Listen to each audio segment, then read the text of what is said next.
पेश है हिंदी जबान में अपडेट। मोदी शासन पाकिस्तान में गड़बड़ी फैलाने के लिए जल को एक टूल के रूप में प्रयोग कर रहा है। भारत मानसून की ऋतु में पाकिस्तान में बाढ़ों तथा नाश के लिए अपने नदियों के प्रवाह को बदल देता है। भारत ने बिना पूर्व सूचना कई मिलियन क्यूसेक जल छोड़ दिया, जिसके कारण चिनाब नदी में जल का स्तर बहुत अधिक बढ़ गया। भारत पाकिस्तान के लिए जानबूझकर जल की कमी उत्पन्न करने का प्रयत्न करता है, जिसका लक्ष्य पाकिस्तान को क्षति पहुंचाना है। भारत जल स्रोतों पर नियंत्रण कर क्षेत्र में अपने राज्य आधिपत्य का प्रयत्न करता रहा है।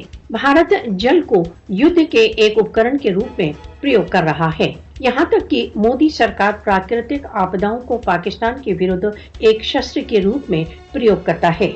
इंडस बेसिन ट्रीटी का उल्लंघन यथार्थ में भारत द्वारा अपने वचन से फिरने तथा अंतर्राष्ट्रीय समझौतों के उल्लंघन करने की राष्ट्रीय नीति का भाग है।